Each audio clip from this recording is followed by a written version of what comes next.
All right. Does look like we are live. Give me a few moments to get everything up and running, everybody. And we will have a lot of fun tonight. I'll be looking in the comments in a moment.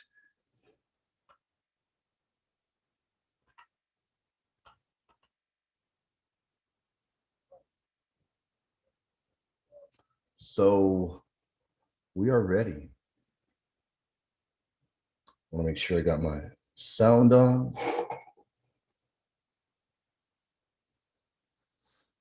Here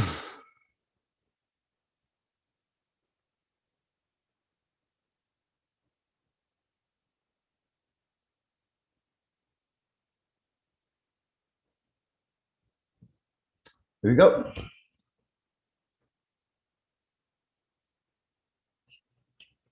And with that, we will begin, everybody. But before we do begin, what's everybody doing tonight on Saturday night? I hope everybody is doing well. I had not planned on going live tonight, but I had to. I had to go live to talk about this vitally important topic. And thank the good Lord, we have a good amount of people tuning in. I am looking at the chat. I have the chat down here on my mobile phone. So if you have anything on your mind, feel free to inquire. Now, why am I going live on a Saturday night when I didn't have anything scheduled? Well, whenever our Immaculate Mother is attacked, it really gets my blood boiling. Whenever the Trinity is attacked, gets my blood boiling. Anything that has to do with the ancient faith gets my blood boiling. Really, when I hear really, really bad arguments. Of a particular one, I was directed to a very bad argument of Friday night that attacked the integrity of our Immaculate Mother Mary. I'd be very clear, I hadn't heard the argument before. So I said, when I was told about the argument, I said, well, you know, maybe there's a little bit of merit to that argument. Maybe there's you know, something that'll be of interest, you know, something, and I'm trying to share the sound. There we go. I thought, well, maybe there's something of substance in the argument. I hadn't heard it before, so I figured it's probably going to be a really bad argument. I figured it's probably going to be a really bad one because we've heard everything under the sun. I mean, come on. The reformers were around a long time ago. We heard their best attacks that they gave on Mariology, and since then there have been their protege that have come along, great thinkers within the realm of Protestantism. Why had we not heard of this kind of astute argument before? You think you've heard everything. So I was directed, by the way, I want people to know, I have not heard this whole debate yet. I have not heard it all yet. Do I intend to hear all of it? I probably don't. A Catholic partook in the debate by the name of Matthew. Matthew's a great guy, a very intelligent guy, learning, great guy, really nice guy, incredible Catholic fellow. My criticism is not levied towards him, but I doubt I'll hear the debate because there's just really nothing of substance from the, let me see, 38 minutes. I mean, 38 minutes of hearing, and I've been hearing this gentleman, Jeremiah and Nordier, I guess, Nordier. There's nothing, anything, there's nothing new under the sun. It's ripping from James White or ripping from anything that has already been buried. I mean, you hear the arguments of Basil the Great, Fulgence. We've ripped those to shreds, man. Buried them alive. I've done about 10 classes on them alone. On Basil, I've done a course that goes about 3.5 hours. But we hear them brought up. Basil, Irenaeus. We hear them getting brought up. Why? No, you may be wondering why. They don't have anything else. There's nothing else for them. They are ripping from they don't know it. Now, Jeremiah seems to be enamored with James White. So he rips the arguments from White. Oh, look at all those 8 popes that denied the Immaculate Conception, as if we haven't shredded that and exposed some of those for being spurious, right? He doesn't do his homework, doesn't know Mariology, doesn't know the dogma of the Immaculate Conception, doesn't know the fathers well at all. He called Clement, I think, no, Origen or Clement of Alexander.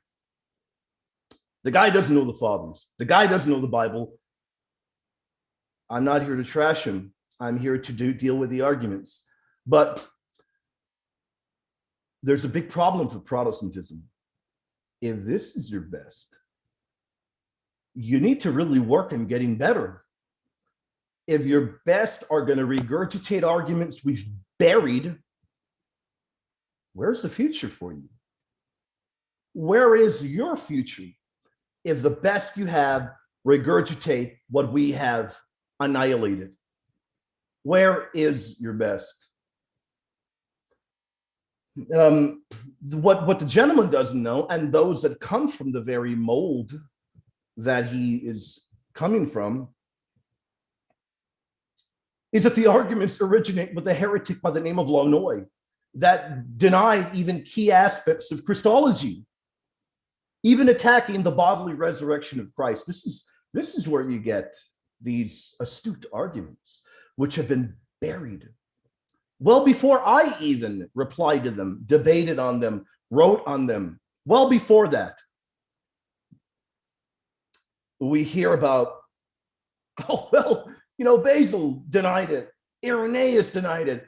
No context behind it. When I hear that, and when I heard the arguments of the popes, tip of the hat to Matthew for pushing him to prove the veracity of the quotes. He's not going to be able to. He can't. Now, I want to be clear about one thing. When the gentleman began to try to go into the Greek, it becomes a major mess. He doesn't know any Greek, you can tell. What is the problem? I'm going to take a wild guess and imagine that maybe somebody helped him out, told him, hey, you know what? You've got this particular Greek word there. You've got these Greek words there. This is a good argument. Hey, here's a new argument. Hasn't been utilized before.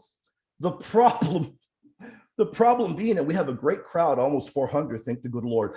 The problem being is that the person that must have helped him is so irresponsible with Greek that it comes across as embarrassing. Now, without further ado, I don't plan to keep you all here very late. We'll go maybe an hour. We won't need much longer to rip the argument apart. If anybody's wondering, well, William, what about the other arguments he brings up? I've dealt with all of them. You can find videos on my channel. I'm going through Mariology right now, giving a course on the Immaculate Conception. Get in touch with me. Email me if you want to join that course. I am just moving into Luke in a week. Just got done with Genesis 3. How long did we go through Genesis 3 and the Fathers? About 12 hours, maybe 12 to 14, I think, on that alone. By the way, the gentleman Jeremiah couldn't deal with Genesis 3. There's a reason why. They can't deal with it. I've heard the very best they can utilize. I've heard the best that modern day Jews can utilize. Protestantism, I know what the reformers taught on it. There's a reason why he didn't have a reply to that. There's a reason why he had to piggyback on Ephesians 1, thinking that Ephesians 1 and the usage of that particular Greek word would help his case. The problem is he doesn't know Greek. The problem is the person that, I don't know who or what group of individuals might have maybe helped him, they don't know Greek very well either. Or if they do, they're trying to play games with Greek to the point where it's a farce. It's a comedy show. The level of an Adam Sandler comedy movie back when he was in his prime, probably more laughable than that. So we're going to play the clip.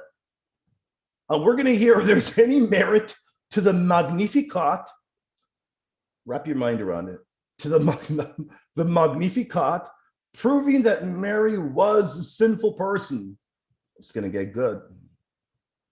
Adam's original sin? Or was Mary praising God who saved her by his grace from her corrupted nature and personal sin just like the rest of humanity.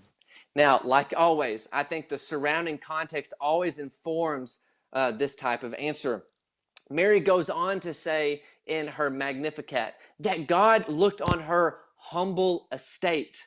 Now, this Greek word is very interesting because it means to be spiritually abased before God because Whoa. of moral guilt.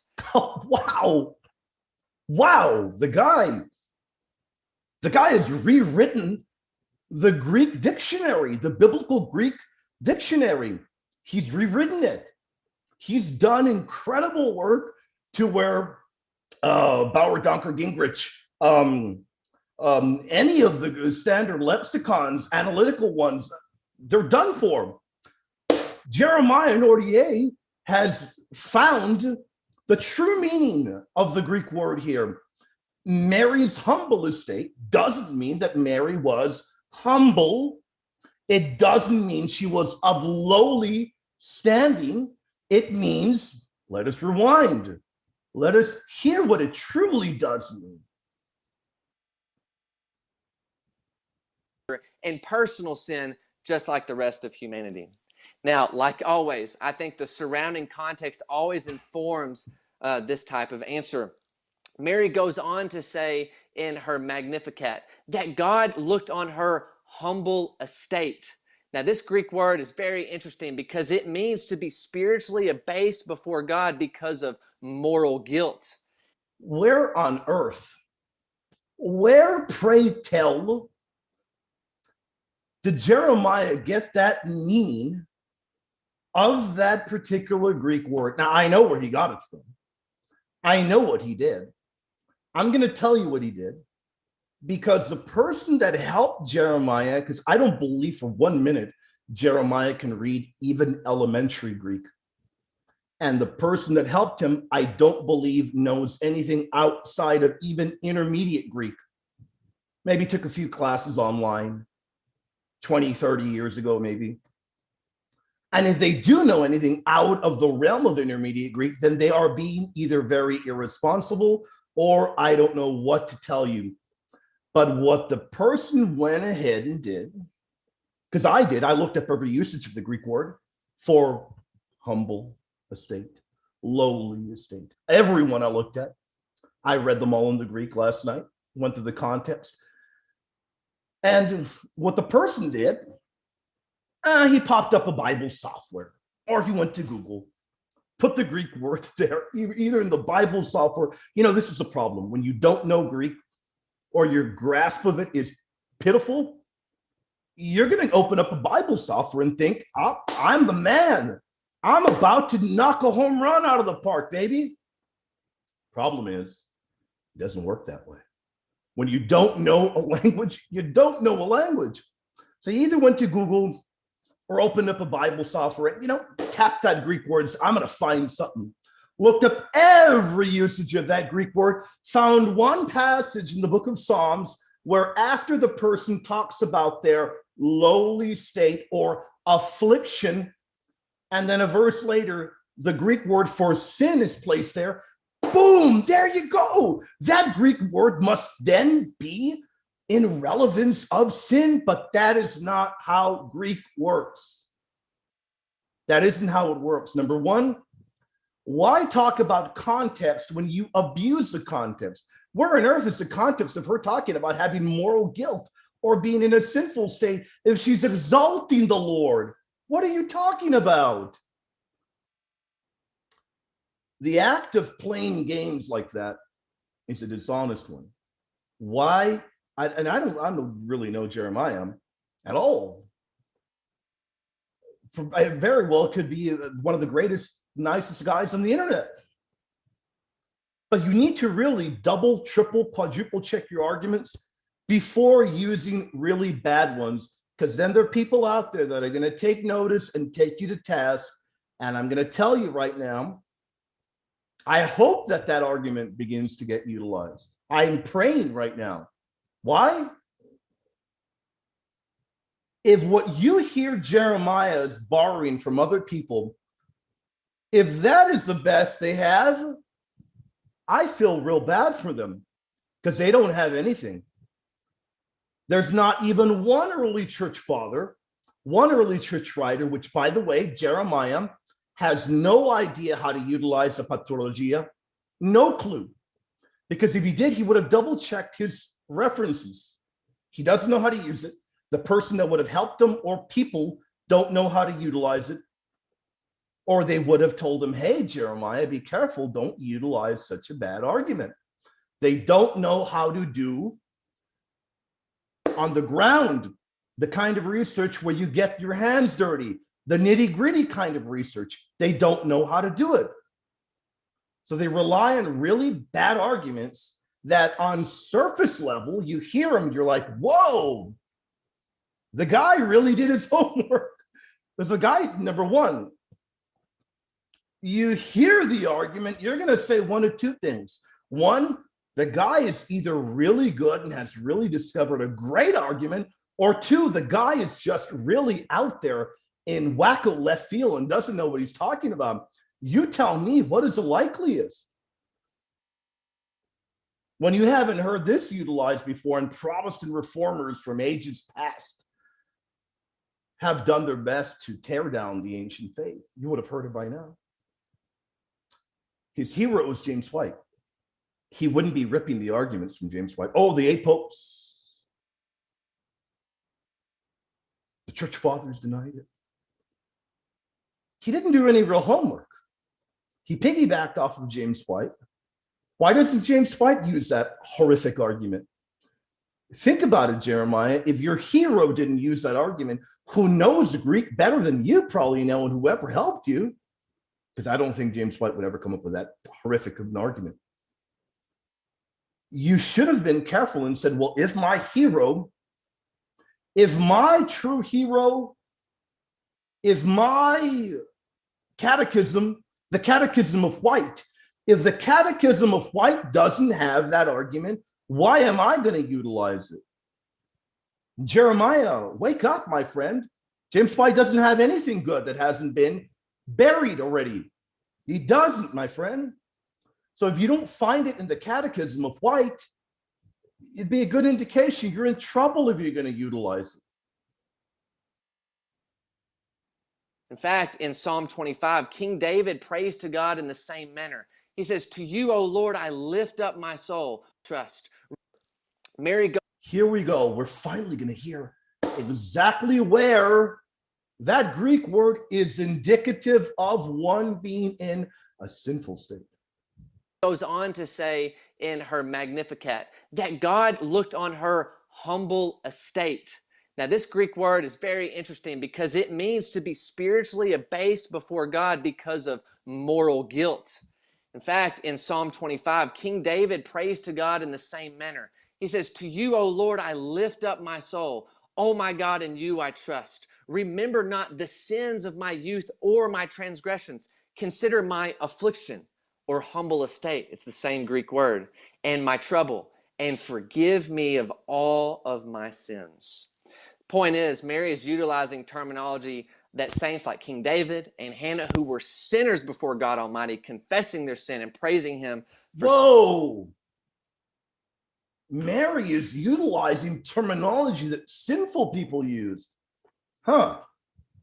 So if Christ or anyone utilizes particular terminology for themselves that were used by sinful people, it must then be indicative of them being under moral guilt, right?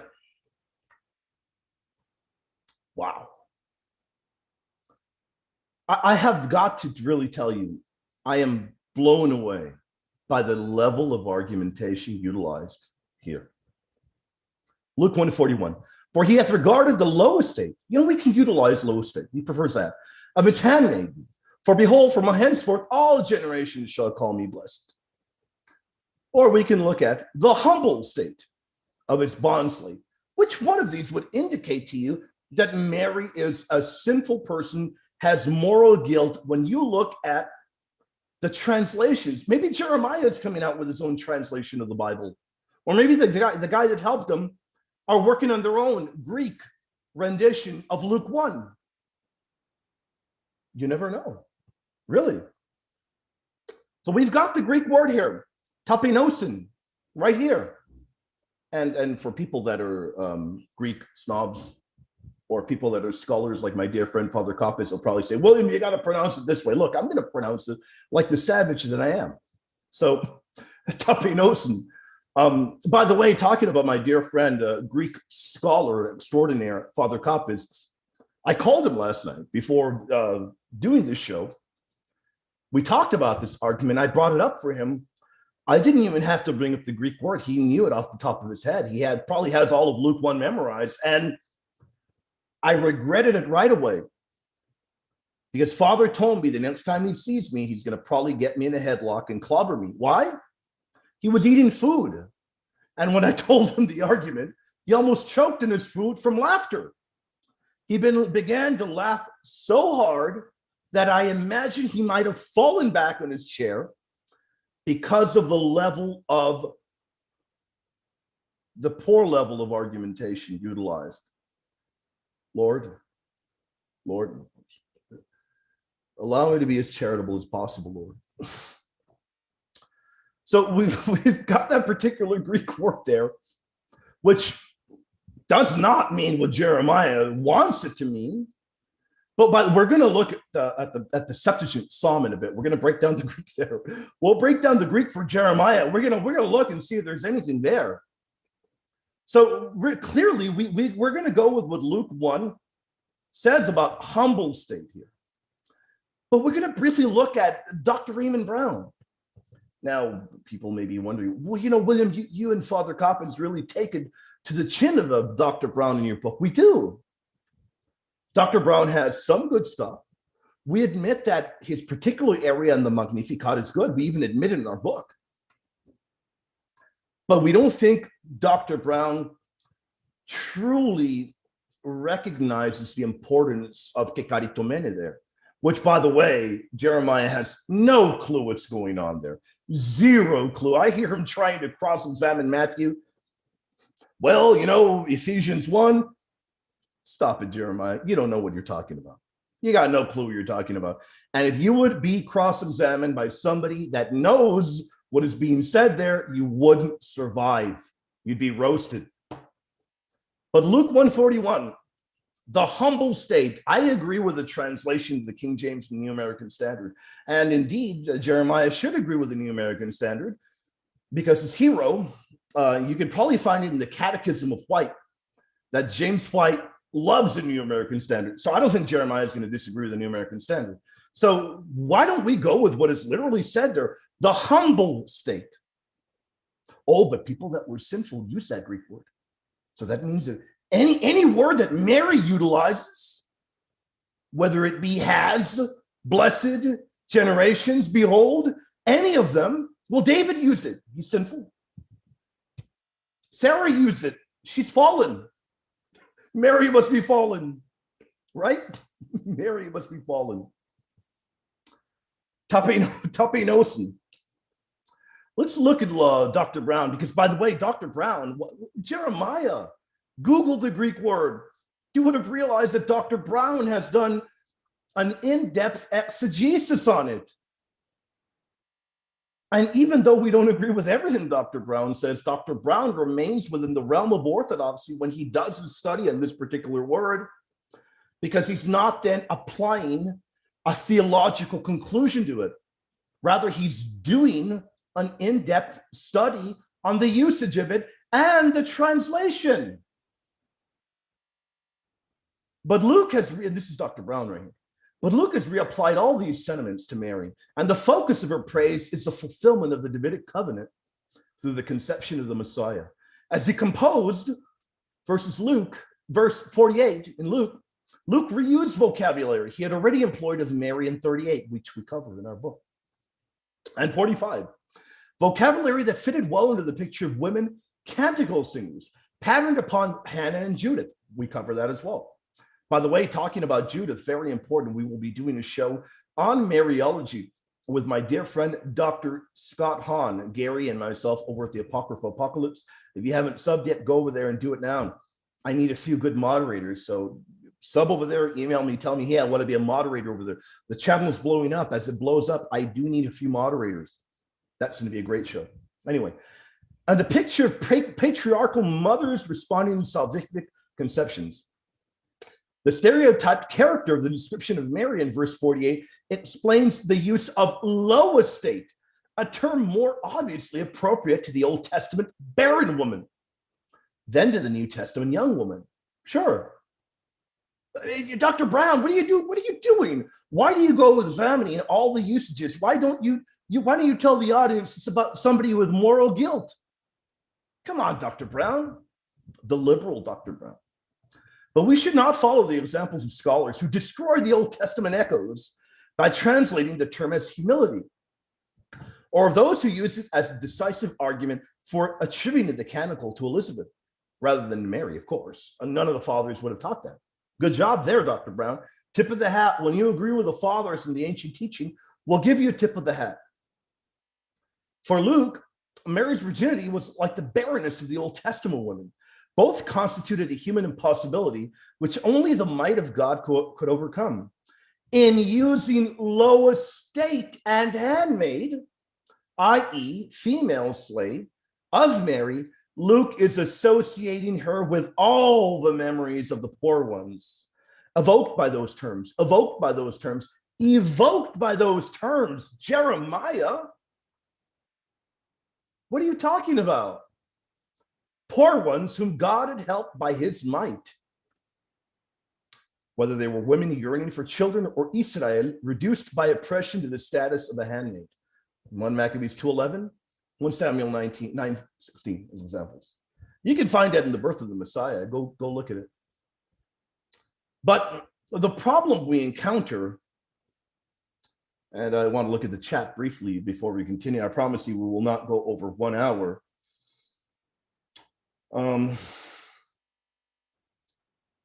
Too many comments to really know what is going on. I hope everybody's doing well. Ave Christus says, read 1 Samuel. Cool. Awesome. I think Ave Christus probably knows what's going on already. Probably looked it up while I was talking. If you did, awesome. You probably know the Greek well if you did. So anyway, as we continue, I promise I won't go beyond an hour. I'm not going to take up all of your Saturday night. I know you guys want to probably barbecue, have a beer or two, or, relax, watch a movie. I promise you we'll be done in a little bit.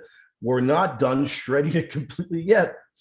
But now we've looked at Raymond Brown, who did an in-depth study of this. By the way, I was talking to my dear friend, Father Kappas, the top Mariologist on the planet, who he pointed out to me, go look at Raymond Brown. Raymond Brown looked at that already. He was wondering, did the guy hearken to Raymond Brown? No, he didn't hearken to Raymond Brown. No. He also hasn't read the monumental study done by Harnack, which, by the way, I've got that monumental study right back here. So we imagine that, and my copy, I don't know, it just fell out. My copy is quite worn, quite torn. Can't get a picture there, but anyway, the problem being, you've got to do real homework when you go into a debate. Academic homework, if you're going to pretend to utilize Greek words like that. Academic work. Let's see. Ave Christus. Very cool. Awesome. You live reading the original languages. Tip of the hat. You rock, my friend. So, as we continue going forward, one other thing that we need to look at is the way a particular Greek word, number one, we've already shown that Greek word does not mean moral guilt or a kind of fallen state that Mary would have been in. But we're going to continue going. We're not even done. You would have, the way Greek analysis goes is you would look at how does the author use that term elsewhere. And that very same term is also utilized in Acts 8:33. In humiliation, his judgment was taken away. Who shall relate his generation? For his life is removed from the earth. Let's look at it, Acts 8.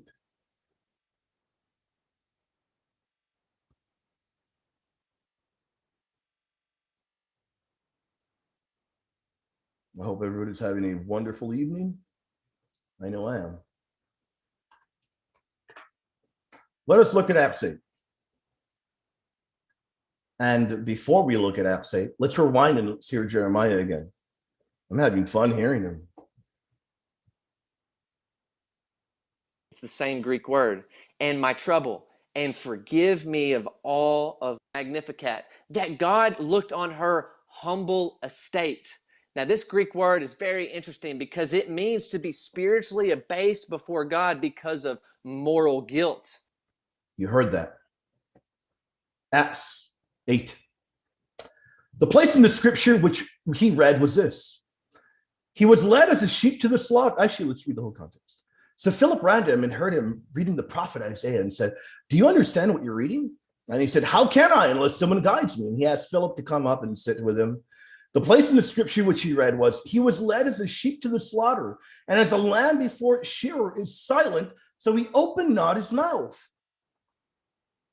In his humiliation, his justice was taken away. And who will declare his generation? For his life was taken from the earth. So, are we to then conclude that the lamb, let's hear it again. Let's hear the definition again. One moment. Magnificat, that God looked on her humble estate. Now, this Greek word is very interesting because it means to be spiritually abased before God because of moral guilt. In his spiritual abasement before God, because of moral guilt, his justice was taken away. Are you kidding me? Really? Are we to read? Are we to look at prophecies?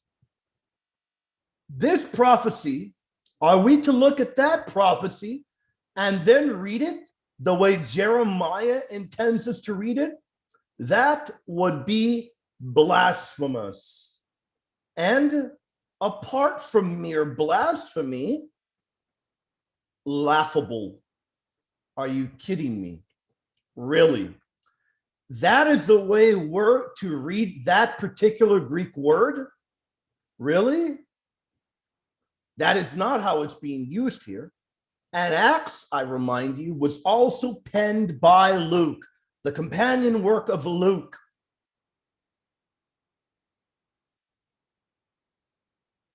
Shocking. I am shocked. I am left with my jaw on the ground, really, at the horrible level of argumentation. But I've got to tell you, I have to tell you, they don't have anything else. They don't. They don't have anything else. It's over. We've looked at the fathers. I've dealt with Basil in the Greek. I've looked at the original of Irenaeus. I've looked at all those fathers they bring up, and I've looked at all those popes. I have gone and I have done the critical work. It's over. I mean, really, there's a very particular reason why they won't debate myself or Elijah, because we do work in that field every day. Elijah, I don't know if he's watching, we talk about the Immaculate Conception every day. Every day. I can't think of a day that goes by that we don't. Where either Elijah's translating something from Syriac or somebody's providing it to him, and he's probably got a database 10 times the size of mine, bigger than mine. He does more work in it than I do. But they're very bad arguments. They're terrible. If we were to follow the level of argumentation from Jeremiah, who doesn't know any Greek at all, we would end up in a swampland. James 1:10. Hold on. One moment. One moment.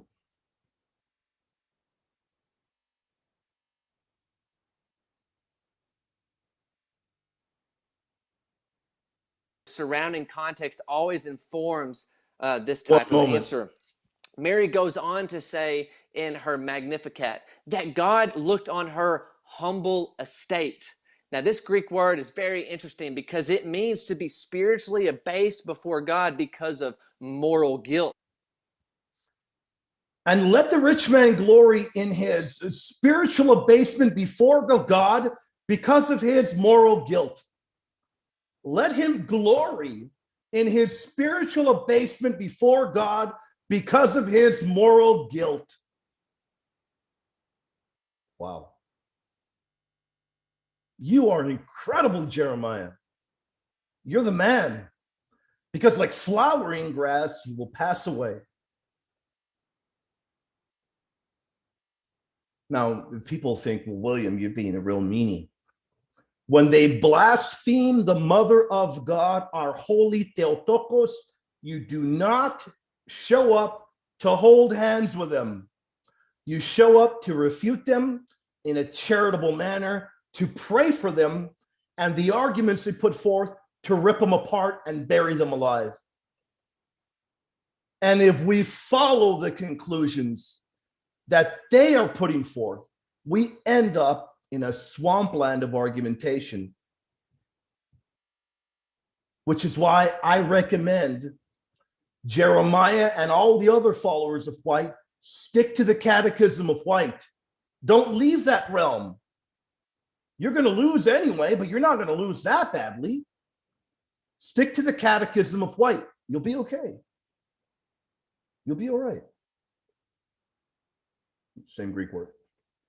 But now, now we're right here. We're finally right there at Psalm 25, because Jeremiah, if he's watching, which I don't hope he doesn't. I'm not trying to attack him. I'm attacking the poor arguments, and I doubt he came up with them himself. But we're here, Psalm 25, Psalm 24 in the Greek Septuagint, where Jeremiah came up to the plate and said, I got a home run.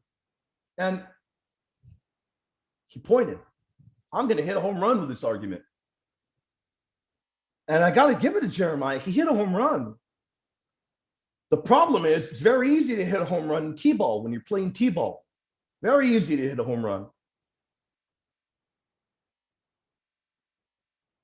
We're told in Psalm 25, which was the only other area he could find this sin there connected. That's really the only one. So the person that helped him, or if he did it, looked up the Greek word, saw the Greek word, and then, right there, a little bit later, there's a word for sin. Hamartias, mu, hamartias. So he said, boom, bam, home run. Mary is a sinner because you got that Greek word Mary uses, and a little bit later, it's talking about sin. Is that how Greek works? Is that how Greek works, really? Is that how it works, really? But I don't want to misrepresent our astute interlocutor. We will hear him. In fact, in Psalm 25, King David prays to God in the same manner. He says, to you, O Lord, I lift up my soul. O my God, in you I trust. Remember not the sins of my youth or my transgressions. Consider my affliction or humble estate. It's the same Greek word. And my trouble. And forgive me of all of my sins. Point is, Mary is utilizing terminology that saints like King David and Hannah, who were sinners before God. Here's the problem. We're going to look at the context.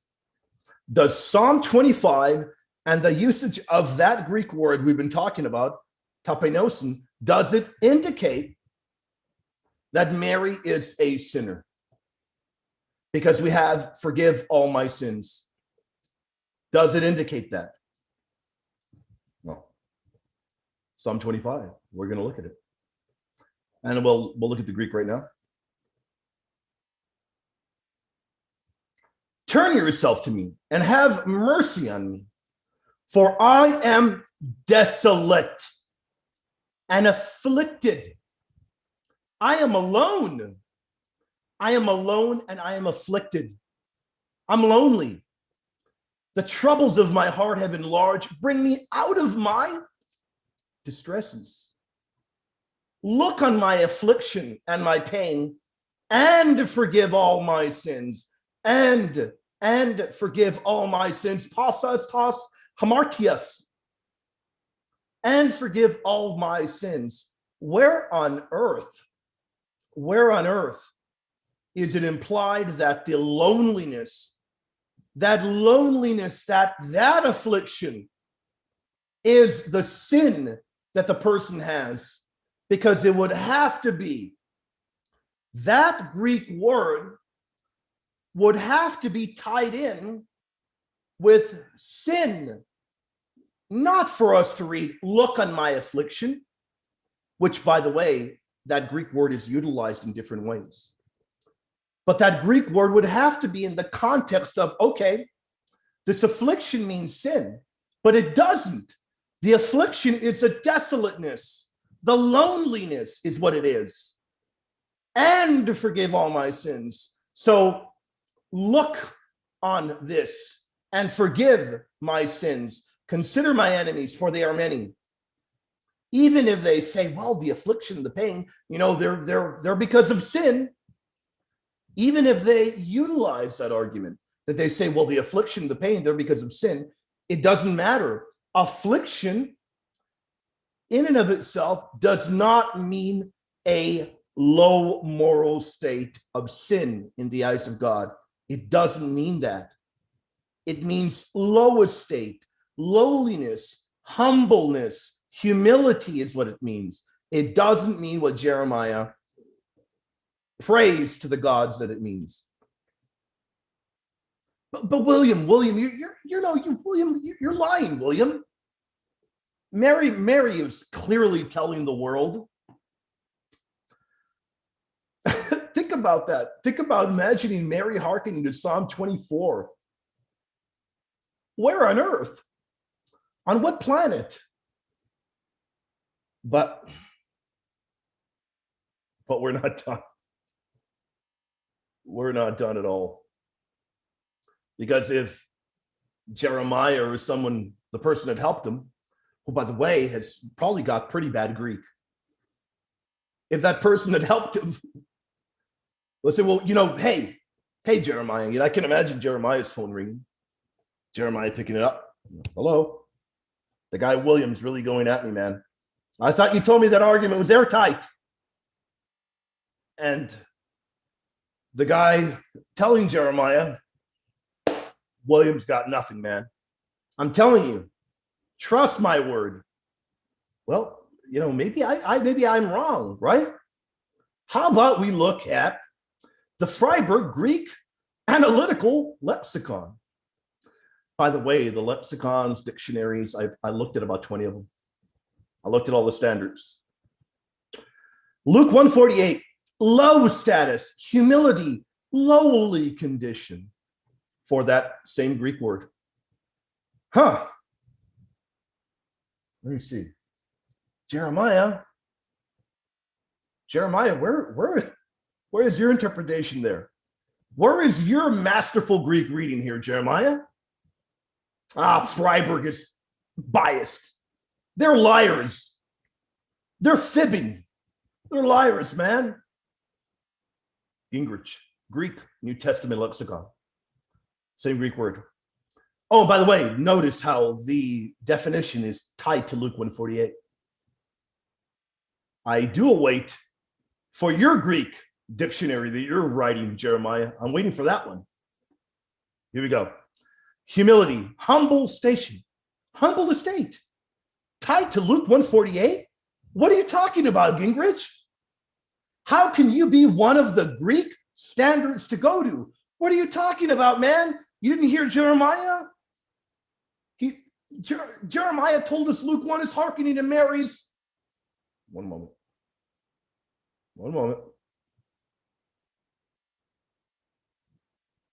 Magnificat, that God looked on her humble estate. Now, this Greek word is very interesting because it means to be spiritually abased before God because of moral guilt. Hey, whoa, very cool. Where's that there? Gingrich, you don't know what you're talking about. We're going to wait for Jeremiah's lexicon, not yours. Donker, we've looked at Freiburg. We've looked at Gingrich. How about we look at Donker? Oh no. Oh no. Low status. Huh. Wow. I'm looking for every kind of standard Greek lexicon or dictionary. Where is your meaning of that particular word there? It isn't there because he doesn't know Greek and because the person that helped him doesn't know Greek well either. And they probably opened up a Bible program or Google and, click that Greek word and said, let me look at every time it's used. And if I can find one time, and if I see the word sin nearby, I'm going to say it must mean that. To do that is to show the level of poor estate of your apologetics. That's a pretty poor estate. That is a pretty lowly estate of apologetics when you argue like that. But we forgive you. You don't have anything else. You don't have the fathers. You don't have the popes. You don't have the Bible. You don't have anything. What you have got are arguments of the kind that try to rip the Greek out of context. You try to sound intellectual, but at the end of the day, the problem is these are really bad arguments. They're better ones. You can use better ones. I don't even know if he utilized the argument of the Greek soter, Mary needing a savior, which we agree to. I don't know if he utilized that argument. I haven't heard the whole debate. A very dear brother of mine heard that particular part, pointed it out to me, and I trust the brother. If he didn't tell me there was anything else worth hearing, I doubt there is. And really, from hearing his opening and hearing a little bit of the rebuttal and hearing the arguments he's using, there's nothing there. He doesn't know what he's talking about. But if any of you all do watch the whole debate and you say, well, William, I did hear that one thing, I'd be more than glad to look at it and reply to it. But there's nothing there. They don't have anything. They don't. And they're always invited to debate. Always. I'll be debating the Immaculate Conception 2 more times this year. 2 more times, yeah. So, I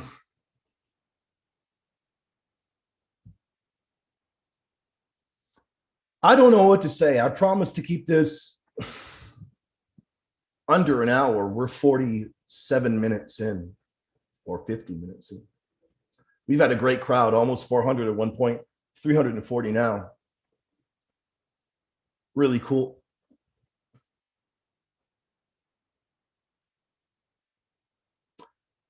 I don't know what to say anymore, other than we'll wrap it up in about 2-3 minutes. There's nothing there. There's nothing here at all.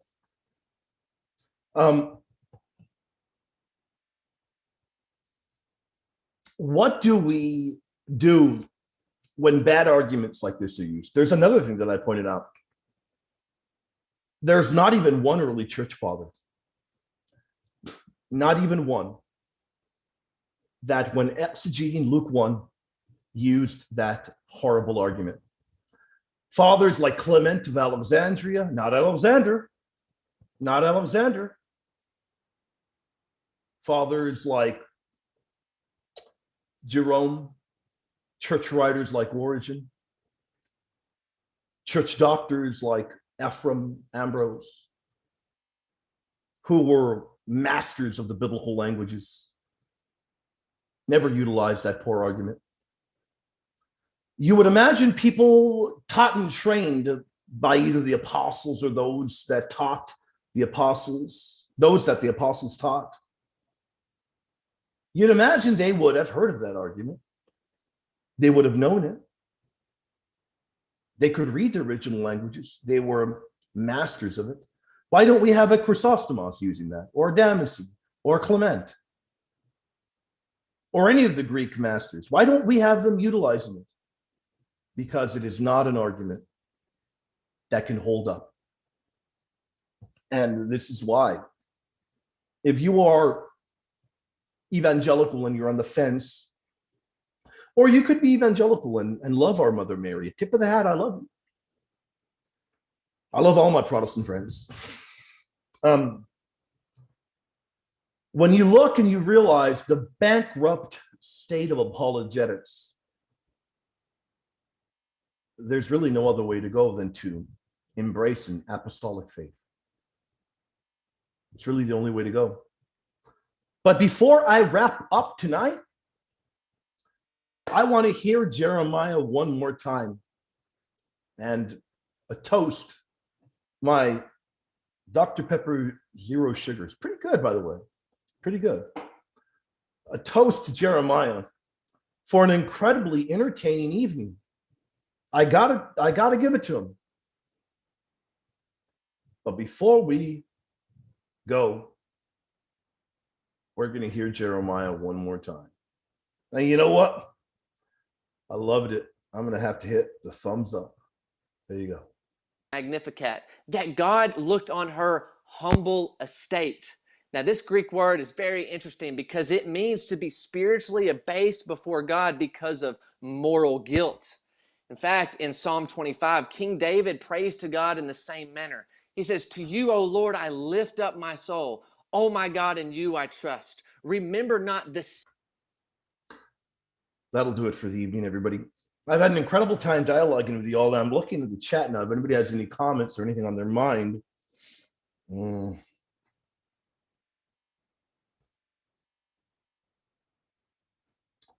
Before we do fully wrap up. Yep, Thomas is correct. Thomas was the one that pointed me to it. Tip of the hat to you, brother. Incredible.